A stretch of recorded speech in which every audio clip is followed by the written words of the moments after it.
My name is Kyle Borgert. Welcome to the IECM tutorial on CO2 Transport and Storage. The objective of this video is to describe the configuration and parameter options for a dedicated CO2 transport and storage system for a single power plant, but we will also touch briefly on independent configurations at the end of the tutorial. Let's begin by starting a new session with a coal-fired power plant and selecting the new source performance standard configuration. Then we'll add an amine system for CO2 capture. Everything in this video would also apply to any other capture option, as well as to coal gasification or combined cycle natural gas plants in the IECM that generates a stream of concentrated CO2 for storage. Transport and storage costs in the IECM are treated as annual operating costs for the power plant. So to find these parameters, we'll select Set Parameters, then CO2 capture, and then the lower O&M cost tab. At the bottom of the screen, we see dollars per ton values for both CO2 transport and storage. Note that both of these values represent the levelized cost per ton over the life of the project. They are highlighted in blue to indicate that they are of particular importance for most projects, and that the default values may vary significantly from one project to another. In this case, the default values presented are derived from literature.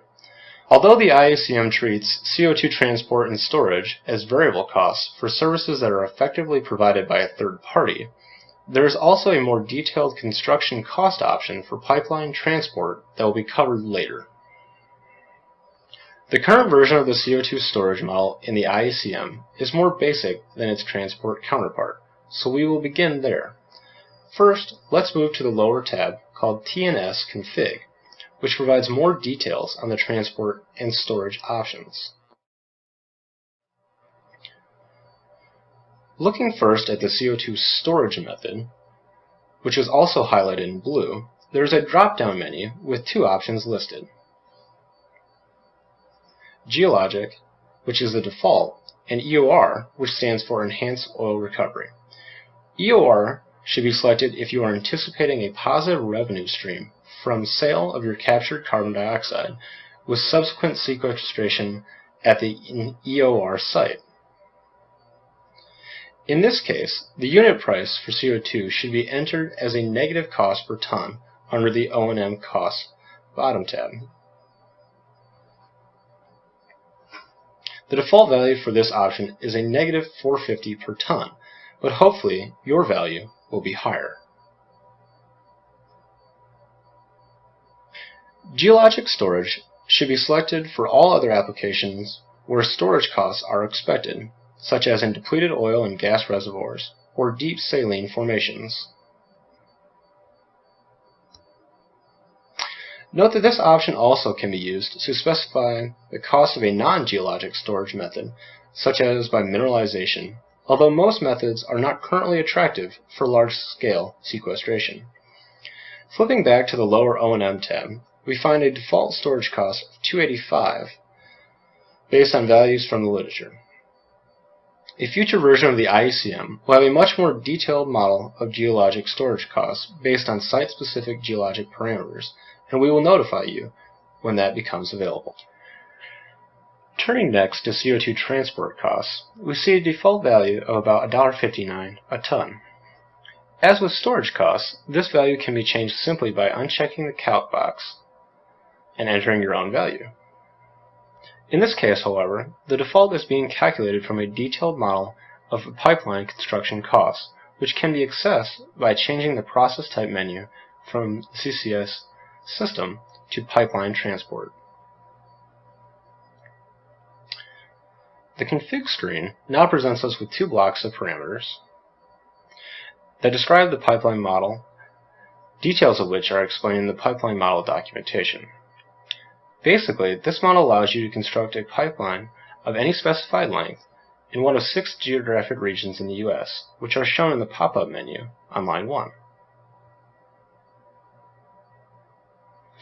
As with the power plant model, capital costs are combined with O&M costs to calculate the overall cost of the project, and from this, levelized cost per ton of CO2 transport can be calculated.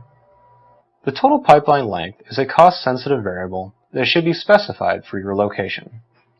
The default value is 100 kilometers, which in English units is the 62.14 miles seen here. For very long pipelines, there is an option for booster stations, but this feature has not been implemented in this version of the IECM, so the booster station interface is grayed out.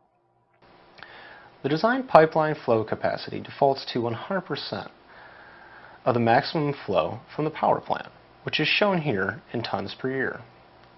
The actual pipeline flow is calculated automatically by the IECM and accounts for the power plant's capacity factor.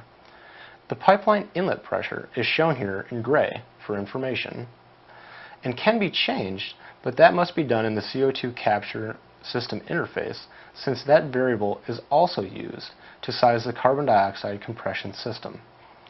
The minimum outlet pressure, highlighted in blue, is specified here and has to be adequate for your particular storage site.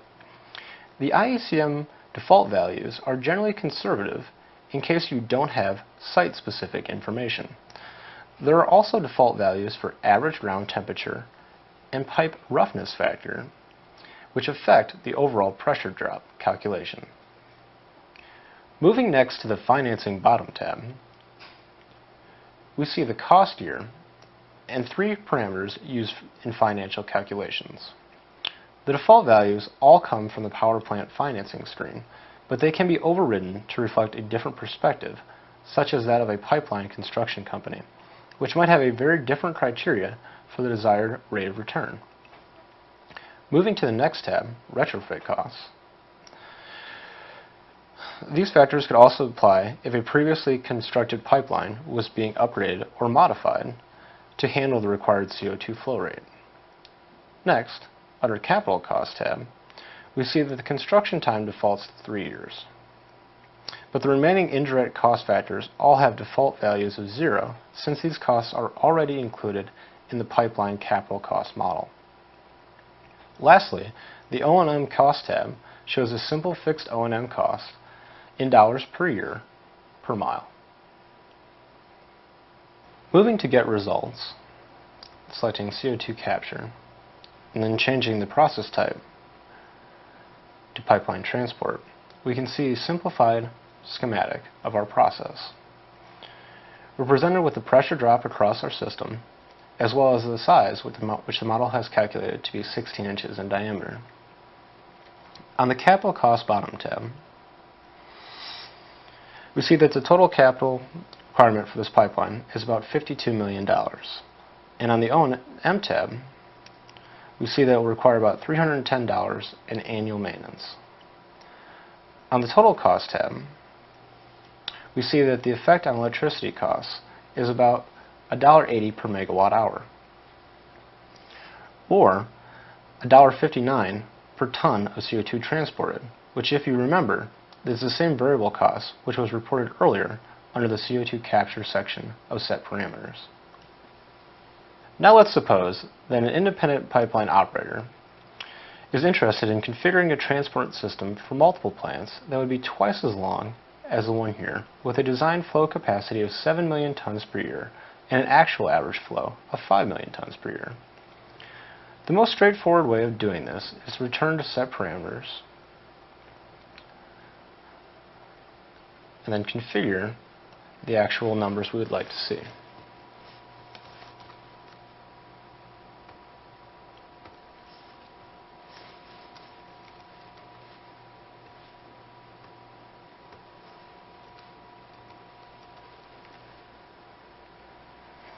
Jumping then to Get Results, we can quickly see that our dollars per ton transported rate has roughly doubled to $3.40 per ton, and that a pipeline diameter of 20 inches is now required.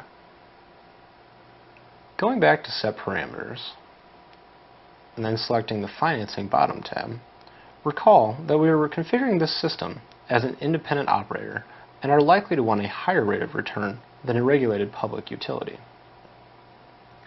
In light of this, let's increase our fixed charge factor to 20% in real terms.